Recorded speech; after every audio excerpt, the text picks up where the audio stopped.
Muy buenas tardes, bienvenidos a la última charla de este ciclo de charlas sobre jardines y paisajismo en la historia de nuestro país, la historia de Chile. La charla del día de hoy se titula Viajeros naturalistas, el nacimiento de la ilustración botánica en Chile, algo que nos apasiona y que seguramente tiene nombres interesantes y en común. Quizá uno de los más conocidos, Rugendas, que ahí lo veremos con Magdalena. Bien, Magdalena, la profesora que nos acompaña el día de hoy, que nos ha acompañado también en las charlas anteriores, es ecólogo paisajista por la Universidad Central de Chile y arquitecto en paisaje por la Universidad Central. Además, es diplomada en diseño del paisaje y sustentabilidad por la Pontificia Universidad Católica y cuenta con una amplia experiencia en el desarrollo de proyectos de paisajismo a nivel general. Así que muy bienvenida, Magdalena.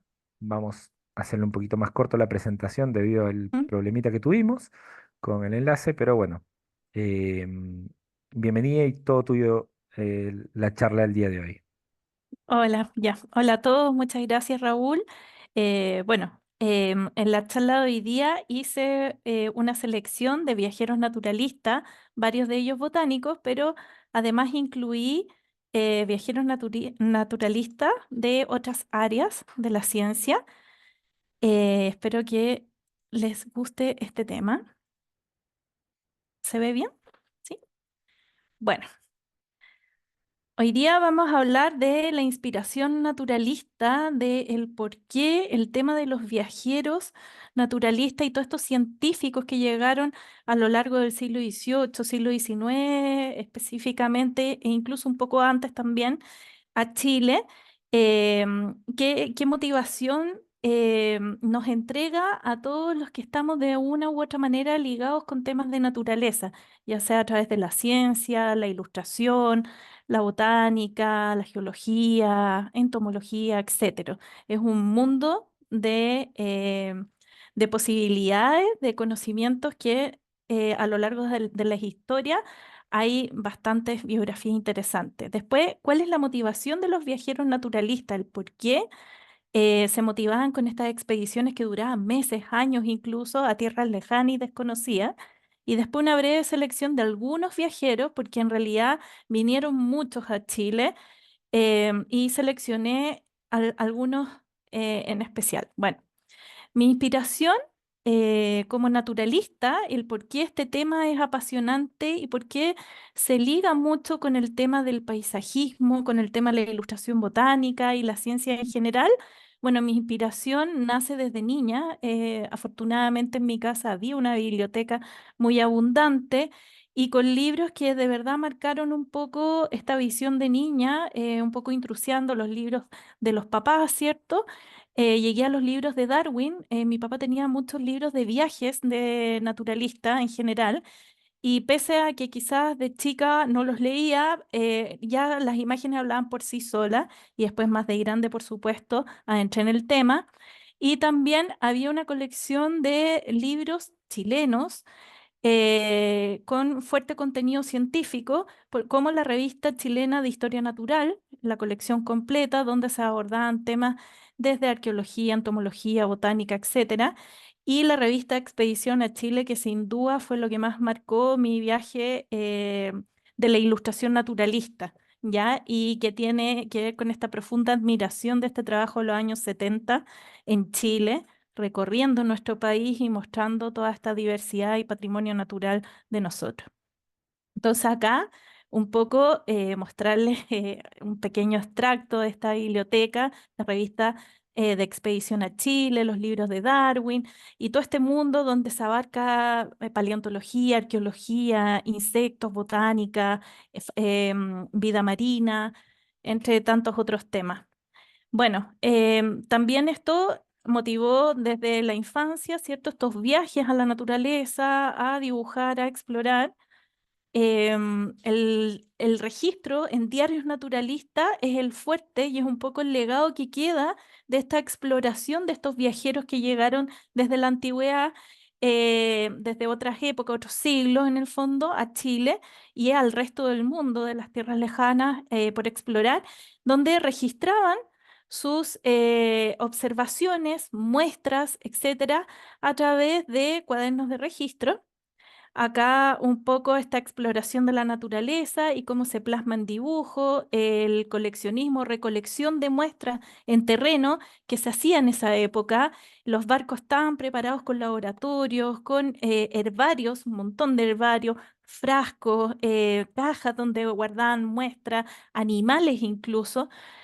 Por lo tanto, este es un universo de observación, exploración, coleccionismo bien impresionante. Y bueno, ya entrando en este tema, los viajeros naturalistas, el interés por las plantas de América surgió en Europa a fines del siglo XV aproximadamente, y los españoles, ingleses y franceses, las coronas por supuesto, financiaron expediciones, había mucho interés de exploradores en la época por descubrir estas maravillas de plantas que los pueblos originarios en cada uno de los lugares y continentes se alimentaban, se vestían, usaban materia prima para construcción, medicina, entre otros. Entonces era un mundo impresionante por explorar y aprender.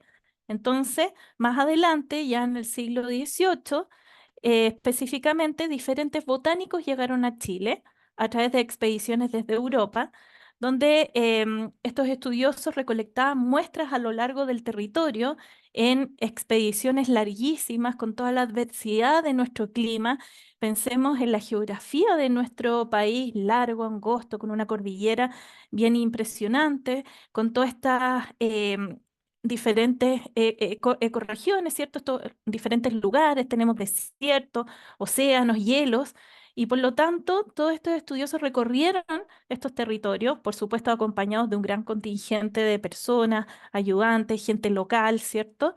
Y hacían bocetos de las plantas vivas con detalles importantes para después convertirlos en dibujos que se grababan en planchas de cobre para imprimir en blanco y negro y colorearse a mano después. ¿Ya? Por supuesto, ese trabajo lo hacía gente que estaba capacitada y algunas veces los mismos exploradores hacían dibujos, pero había también una compañía de artistas que se dedicaban a complementar esta información de los viajeros.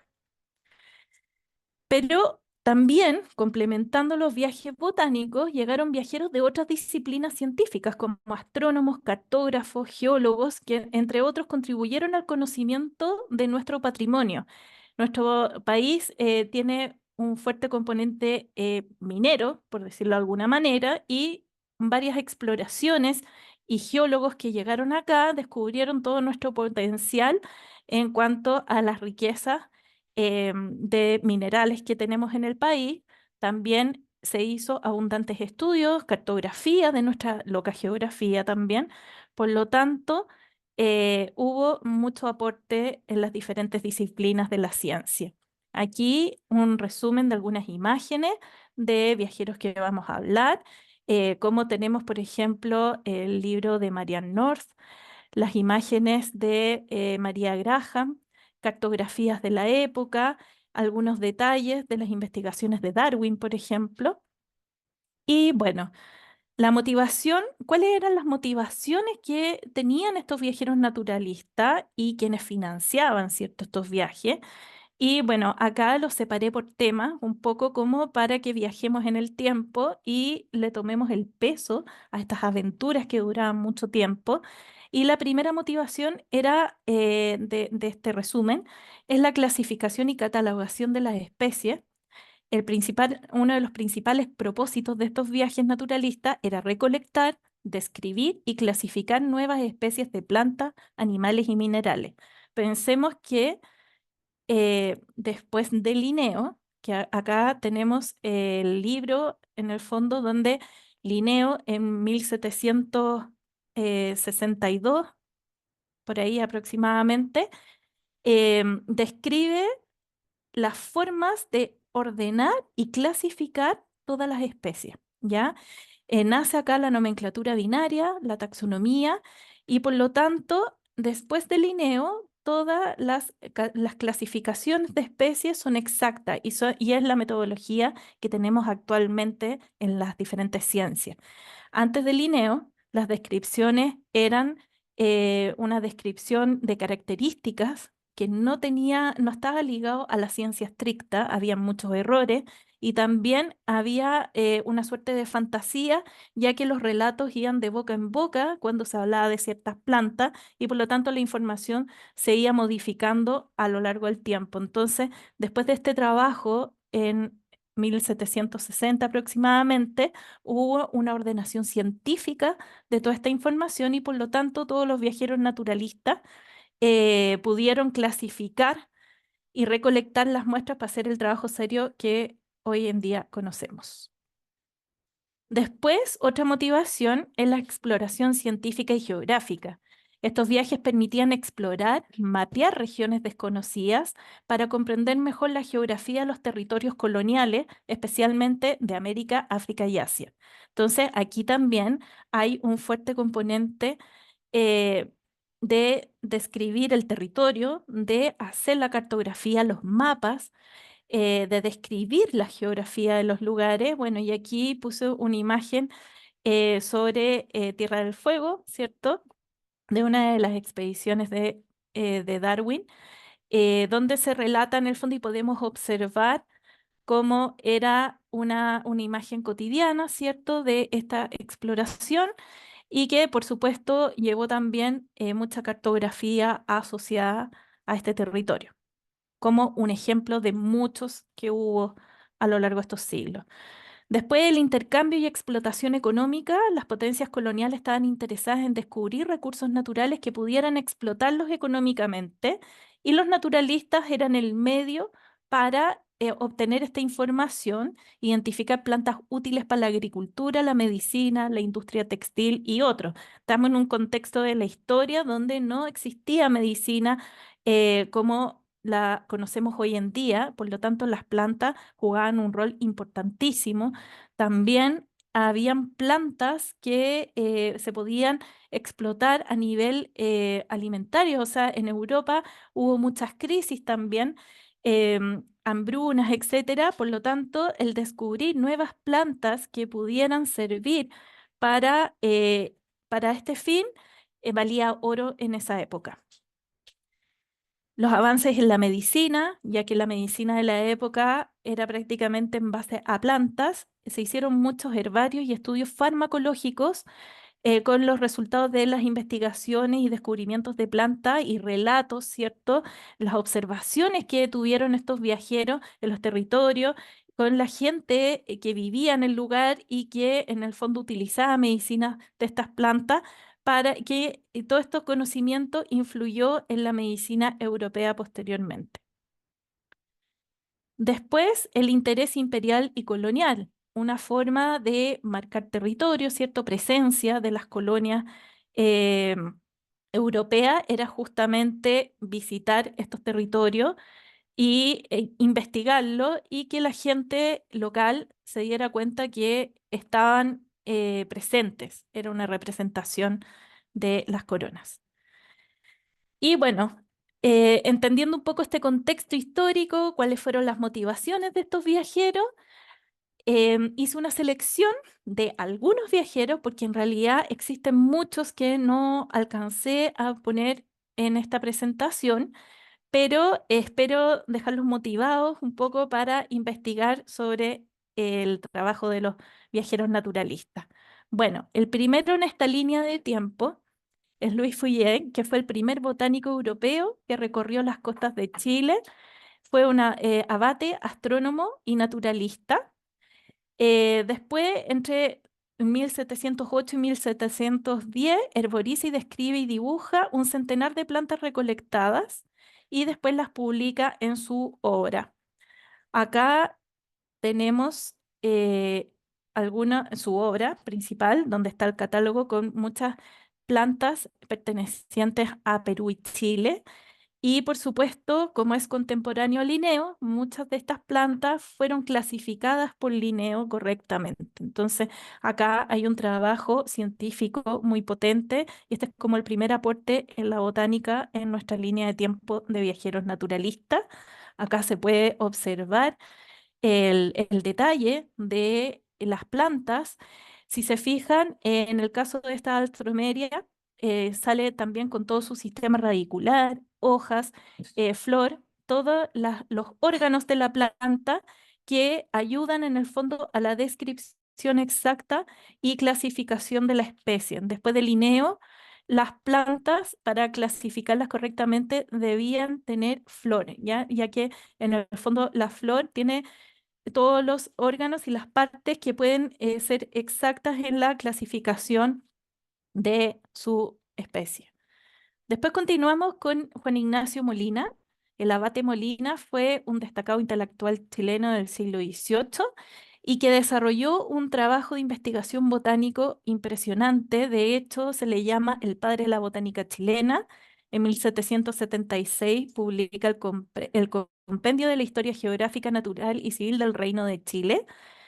Y acá tenemos imagen de su publicación y acá las ilustraciones, imágenes que acompañan toda esta investigación de este naturalista que hizo realmente un aporte impresionante en el conocimiento de nuestro patrimonio natural. A la izquierda podemos ver la imagen donde tenemos el dibujo de nuestra palma chilena, la Jugada chilensis. Acá tenemos el pino chileno, ¿cierto? La araucaria araucana. Y bueno, el culén y otras plantas también adornadas y decoradas en el fondo con retratos de las personas que habitaban estos lugares.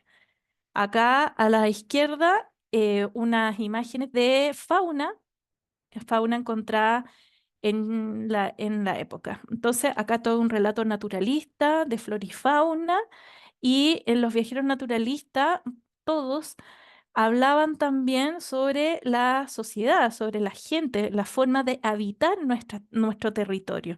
Entonces también hay un relato sobre las personas que vivían en este lugar, el cómo vivían e imágenes de la vida cotidiana, que también nos ayuda a comprender y situarnos en el tiempo.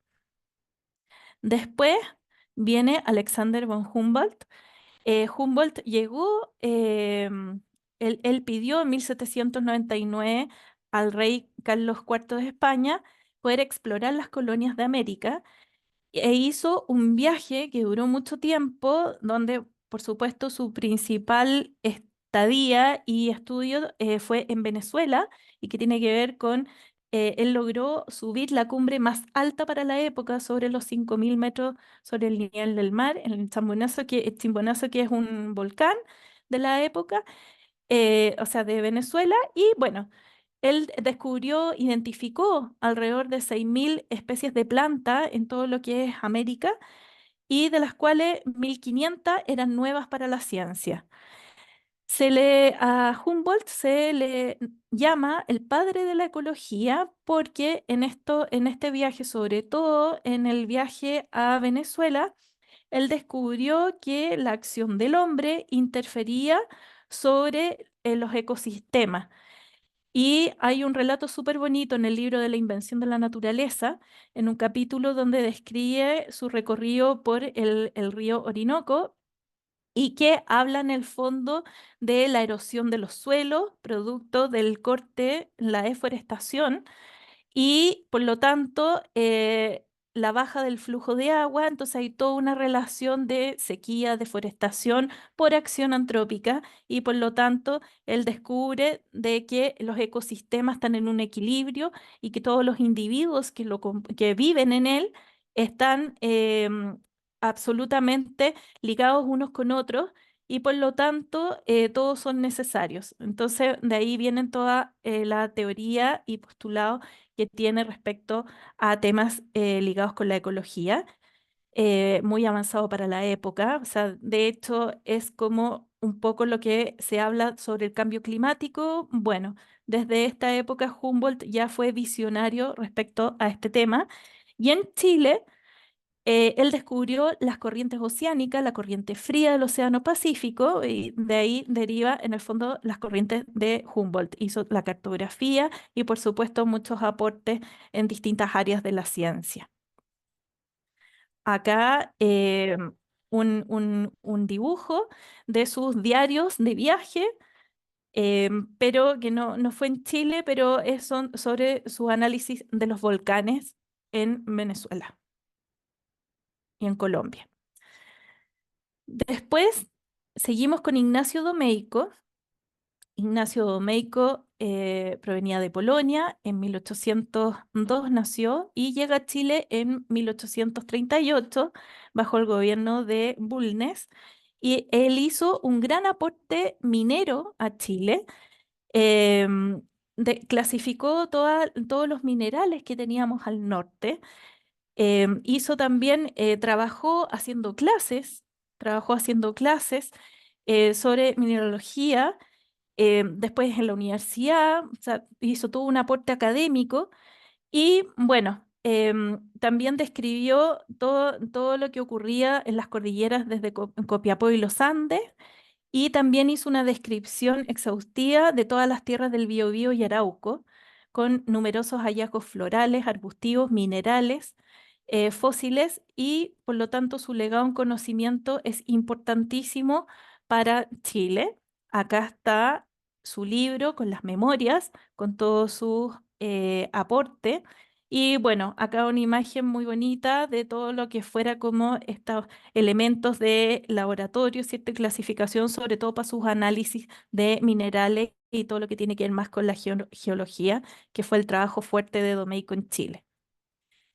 Después tenemos a James Gillis, que llega a mediados del siglo XIX a Chile en una expedición astronómica desde los Estados Unidos, y su aporte en Chile más importante fue hacer en el fondo el primer observatorio en Chile, que fue en el Cerro Santa Lucía, en este cerro que estaba naciendo como parque público, como lo contamos en las charlas del paisajismo, la influencia inglesa y francesa en Chile.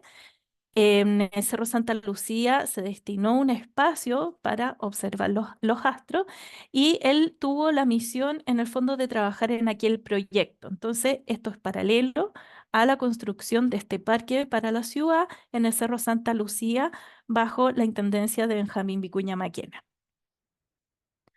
Acá tenemos esta imagen del Cerro Santa Lucía eh, cuando está ya en el fondo previo a la construcción de lo que conocemos hoy en día como este cerro, como un parque para la ciudad.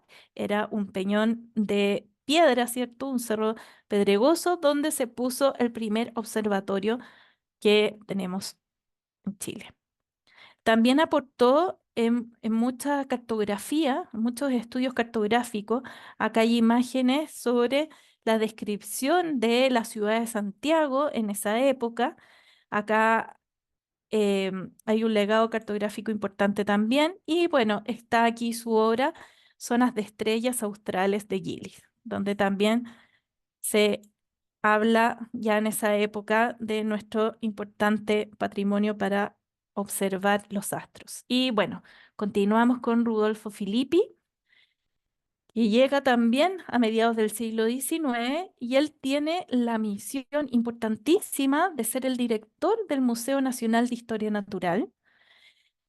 Comprendamos que en esa época estaba recién naciendo la Quinta Normal, que también es un parque que vimos en la charla del paisajismo en el siglo XIX, y que nació como un lugar para la ciencia, para los estudios agronómicos, y por lo tanto este Museo de Historia Natural fue levantada toda la colección, sobre todo botánica, gracias al trabajo de Filippi. Él siguió las metodologías científicas y descriptivas de la época, lo que permitió realizar investigaciones en temas de zoología, botánica, fósiles, además de estudios antropológicos y etnográficos. Por lo tanto, el aporte de Filippi es importantísimo para nuestro legado científico. Y bueno, aquí una maravilla de detalles, ¿cierto? De todo el estudio del patrimonio, acá en este caso de vida marina, ¿cierto? De Chile, donde tenemos acá caracoles, crustáceos y otros en estos estudios científicos propios de la época, dibujos bien exactos a escala, descriptivos y con toda la metodología científica propia de la época, que son una maravilla. Después continuamos con Marianne North. Marianne North también llega en el siglo XIX a Chile y llega en su última expedición, ya terminando estos años que estaba investigando y explorando diferentes países, llega a Chile al último y ella hizo, perdón, un registro maravilloso de toda nuestra flora con un trabajo pictórico en terreno maravilloso que representa varias especies nativas de Chile, las cuales están actualmente en el Kew Gardens y podemos ver algunas de sus imágenes. Y lo importante del trabajo de Marianne North, si bien es un relato descriptivo de nuestra flora nativa, lo importante de sus cuadros, y que los podemos ver tanto a la izquierda como a la derecha, es que hace una ilustración botánica, pero que muestra interacciones biológicas. Por lo tanto, es un trabajo de ecología muy potente. A la izquierda podemos ver la ilustración, ¿cierto?, de una Acacia caen o Bachelia caen, el espino chileno, también acá con un nido y suave, ¿cierto? Y a la derecha tenemos la Araucaria araucana, acá con la fauna local, ¿cierto? Y con el contexto también de cordillera y todo el paisaje. Por lo tanto, hay un relato más que botánico y específico de una especie determinada, es un relato del ecosistema en total y sus interacciones biológicas, que es un aporte para nuestra ciencia. Acá esta imagen es maravillosa. Este es un cuadro que hizo en San Carlos de Apoquindo con los chaguales en flor, la puya alpestris, y aquí podemos ver al fondo la cordillera de los Andes, ¿cierto? Es una imagen muy bonita y muy potente de nuestros cerros pedregosos, ladera norte, em, ya que podemos en el fondo a través de estos relatos pictóricos incluso ubicarnos en el espacio y podemos determinar que esta es una ladera norte por las cactáceas, los chaguales y lo pedregoso del terreno. Y acá esto es como un detalle, hace unos meses atrás con unas amigas subimos este morro, el Morro de Guayacán, en San Carlos de Apoquindo, y sin duda nos trajo recuerdo a este cuadro de Marian Nord y creemos que posiblemente pudo haber sido pintado en este punto porque calza perfectamente con su pintura y de verdad fue muy emocionante llegar a este lugar y pensar que estuvimos en el fondo en los pasos de ella. em, Observando lo mismo, ¿ya? Y que si bien han pasado varios años, varias décadas, siglos, sigue manteniéndose la misma escena, ¿ya? Acá otro cuadro donde podemos ver lo mismo, la misma temática de Marianne North, que es en el fondo la descripción del ecosistema, sus interacciones biológicas, todas las especies que habitan en él. Después tenemos a María Graham, que este es un libro que leí cuando estaba haciendo mi tesis de los jardines chilenos y que sin duda me conmovió porque es una historia bastante potente y que los invito a leer su libro, es muy bonito, Diario de mi residencia en Chile. Y María Graham es una inglesa casada con un capitán que acompañaba a su marido a los viajes y tuvo la mala suerte de quedar viuda en el mar, en alta mar, a la cercanía a las costas de Chile, y lo más cercano para poder hacer el entierro de su marido era las costas de Valparaíso. Por lo tanto, llega a Chile de forma fortuita y decide quedarse en Chile para pasar su periodo de luto. Y en esta estancia se conecta con la gente de la época, vive en Valparaíso, viaja por toda la zona central de Chile e incluso em, se junta con personalidades de la época. Estuvo con Lord Cochrane, conoció varios personajes de la historia de Chile en la época, conoce también todos los caciques que vivían en la zona de Santiago y sus alrededores, hace un relato descriptivo e ilustrado de escenas cotidianas, paisajes chilenos, por lo tanto, Es un aporte en cuanto a la descripción de cómo eran nuestros jardines, nuestros paisajes y nuestra sociedad en el siglo XIX. Es la primera mujer que describe Chile. Ese es su trabajo, es su legado. Acá tenemos su libro, que es de verdad una maravilla y recomiendo leerlo. Y bueno, aquí están las imágenes de su relato descriptivo de cómo eran nuestros paisajes. Acá tenemos la vista desde la Cuesta Lo Prado en 1822, donde también podemos ver que posiblemente es una ladera norte, se ven los chaguales también. Podemos ver la geografía, el valle, ¿cierto? Tenemos acá la iglesia de la Matriz en 1822. Aquí podemos conocer Valparaíso. Ella también en su estancia en Chile, y súper importante, le toca el terremoto, uno de los terremotos grandes de Valparaíso. Describe también en el fondo cómo fue este gran terremoto que prácticamente borró Valparaíso, tuvo un tsunami también. Eh, Describe otras partes que describen de lo cotidiano, que ella observaba, por ejemplo, cómo la gente de la época lavaba las telas blancas con paletas de opuntia, de tunas, ¿ya? Las blanqueaban con tunas y ese trabajo lo hacían las personas como del servicio y blanqueaban todas las telas de las casas con ese sistema, con esta planta.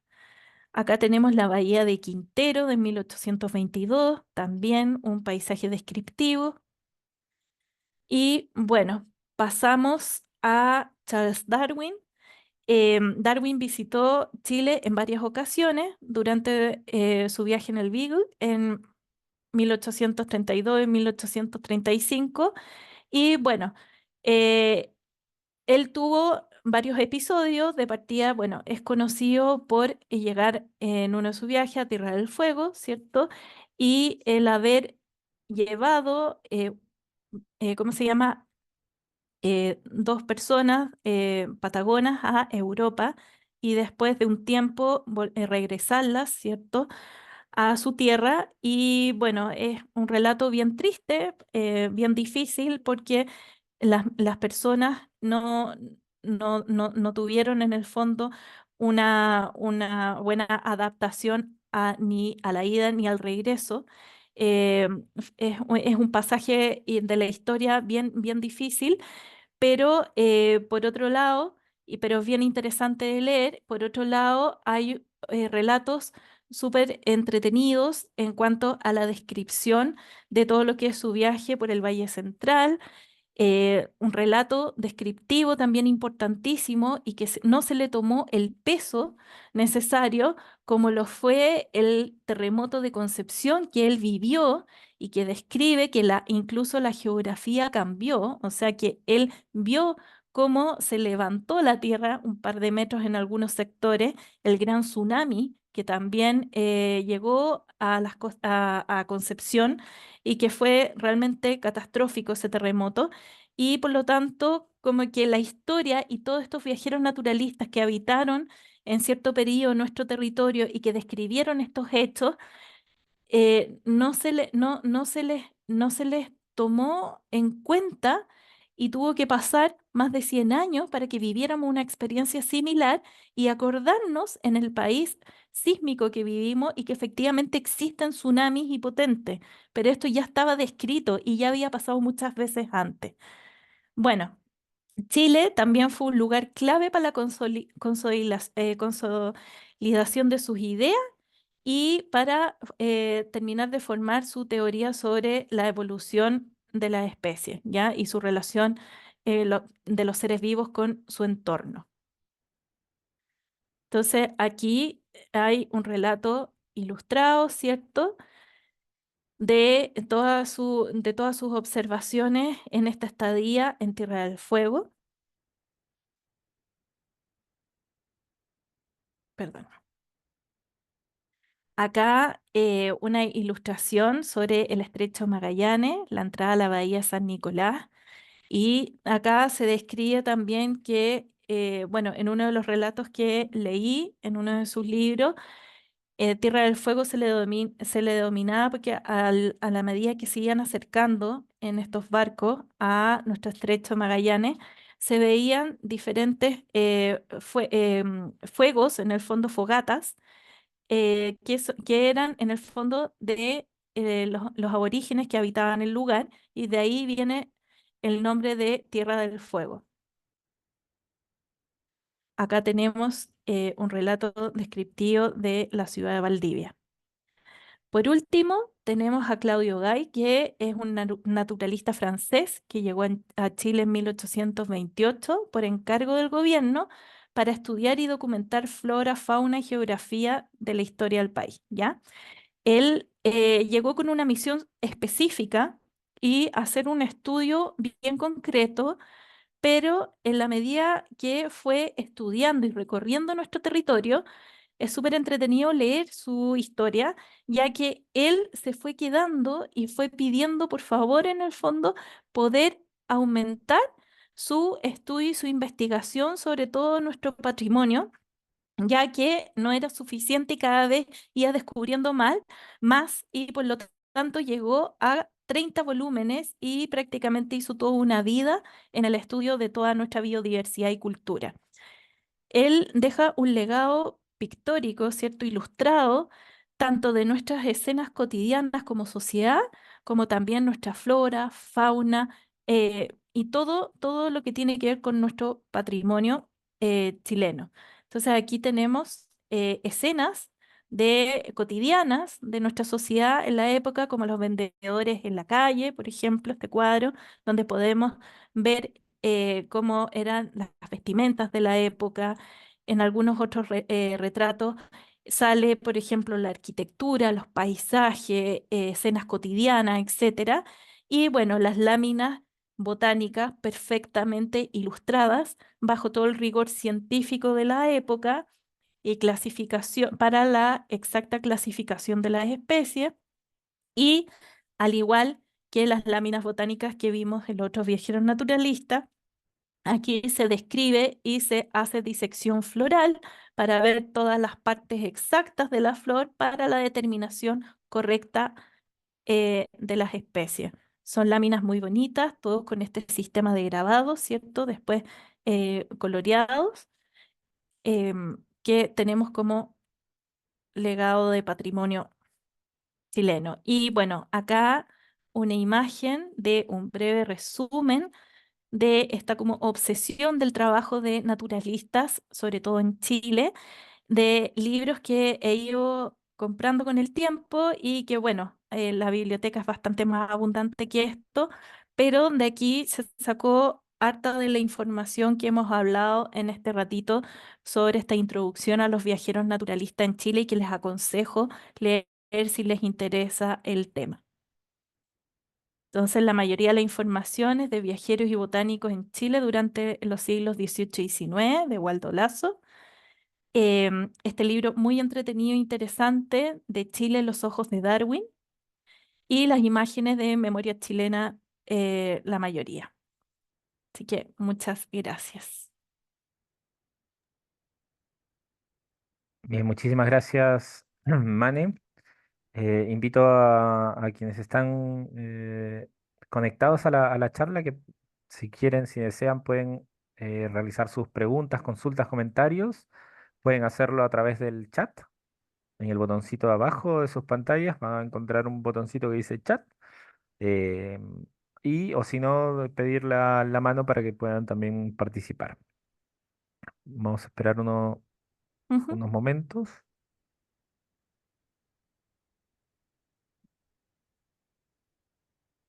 Bien, Claudia Canobra dice que muchas gracias, man, es muy entretenido. Gracias.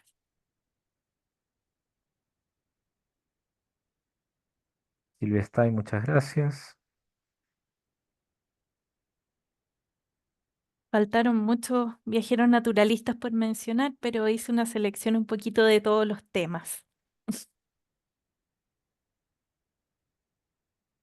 Bien, al parecer hoy día estamos un poco tímidos, así que de todas maneras recordarles que la grabación de todas las charlas se envían al día siguiente. Las anteriores ya están en nuestro canal de YouTube. Los invito a visitar el canal de YouTube de Extensión Cultural de la Universidad de los Andes para que puedan ver no solamente las charlas de Magdalena, sino también las otras. Bien, la mayoría de comentarios son de agradecimiento, así que ha estado muy buena la charla. Paola, Francisco, muchas gracias, excelente. Y bien, Muchas gracias. entonces, bien, no habiendo... Ah, acá hay una pregunta, parece. Ah, bueno, si tú tienes ¿Mm? algún dato de dónde conseguir los libros. Mira, el mejor lugar para conseguir todos, tanto dentro y fuera de Chile, en que yo uso para estos temas específicos es Busca Libre. Y bueno, ya los libros que son más antiguos, como Revista de Expedición a Chile y otros, Persa Bio Bio, libros de anticuario. Eso. Perfecto. Yo recomiendo mucho el ¿Mm? diario María Graham. Es maravilloso. Y te enteras de otras cosas también. Sí, La absolutamente. imagen de la historia, de los personajes históricos que uno tiene más allá de la naturaleza y también la visión de una persona no chilena hacia las formas en cómo se habitaba también en esta parte del mundo. Sí, absolutamente. Consumo el mate, por ejemplo, Ah, entre tantas también, otras cosas. también. Bien, entonces agradecemos a todos quienes han estado presentes en la charla, ya sea en vivo y en directo o a través de la grabación. Y les dejamos invitados a que puedan visitar nuestra página. La página uandes.cl va a encontrar un botoncito que dice extensión y van a poder saber más acerca de los ciclos, las conferencias, los cursos y actividades que vamos a tener, entre ellas salidas, por ejemplo. Posiblemente se haga realidad más adelante alguna salida junto a Magdalena para visitar alguno de estos parques donde podemos Ujú. encontrar bastantes especies que nos hablen acerca de nuestra historia y también parte de las charlas que hemos escuchado ahora. Ya Sí. con todo lo demás, bueno, muchísimas gracias y muchísimas gracias Magdalena por estas 4 charlas muy entretenidas e ilustrativas para todos nosotros. Muchas gracias, Raúl, y gracias a todos por haber venido a escuchar las charlas y espero haber dejado motivados a seguir investigando sobre estos temas maravillosos. Así es, muy bien. Bueno, muy buenas tardes a todos. Que estén muy bien. Gracias, chao, chao.